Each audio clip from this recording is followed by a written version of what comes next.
Dawn breaks over the cave. Inside, a family stirs from sleep, the faint light of morning creeping across the stone floor. Outside, the world waits. Nearby, others work together, tying branches with vines, raising the frame of a simple hut. Large leaves and animal hides are layered over the top, sealing out wind and rain. At night, the family lies close together on beds of straw and fur, the dying embers of a fire casting a soft glow. One keeps watch at the entrance, spear in hand, eyes fixed on the darkness beyond. When the land no longer provides, they move. Bundles on their backs, children close behind. They search for a new place to call home. Perhaps a rocky overhang near a river, sheltered and safe. And when a hut begins to fail, they mend it, packing mud and straw into the cracks, keeping the shelter alive a little longer. Fire is life.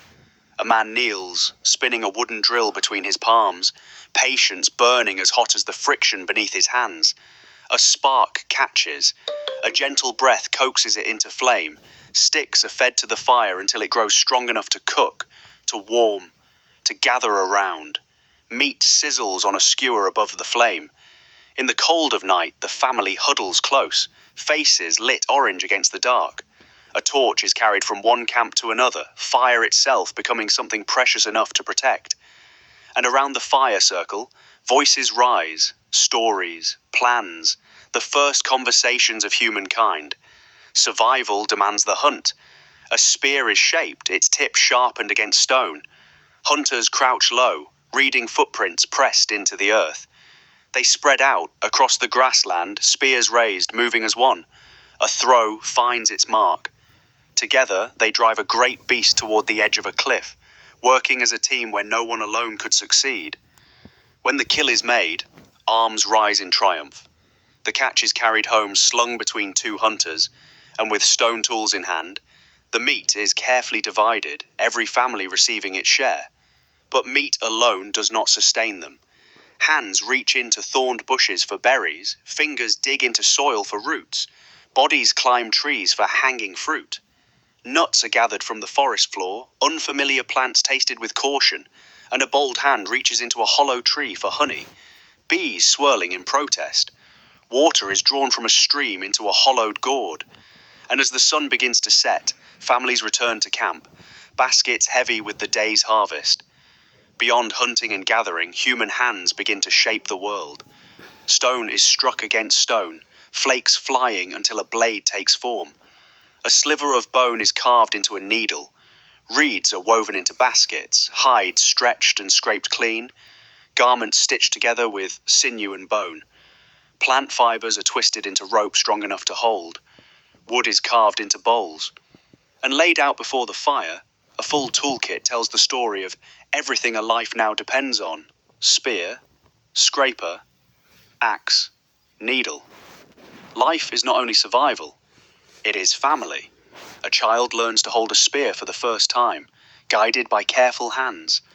An elder speaks with wide gestures, and children lean in, captivated by stories passed down through generations. A mother carries her infant close, wrapped in a sling of hide. Children run and laugh near camp, chasing one another without a care. Families sit together to share a meal, food passed from hand to hand. When sickness comes, someone stays close, offering comfort. And when many families gather at once, goods are traded, bonds are formed, community begins to take shape. When death comes, they gather again, this time in silence, heads bowed around a mound of earth. And even in the earliest days, humanity reaches for meaning. A hand pressed in ochre leaves its mark on a cave wall, a signature across time. Charcoal traces the outline of a bison, frozen mid-stride. Figures dance around the fire, masks of bone and antler catching the light. Arms stretch toward the sky, toward the sun, toward something greater than themselves. Faces and bodies are painted in bold color, marking belonging, marking meaning.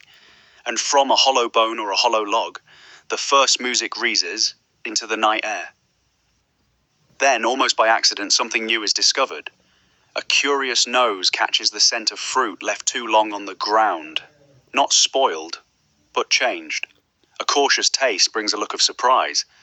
Grain stored carefully in clay pots begins to bubble on its own, transforming into something unexpected.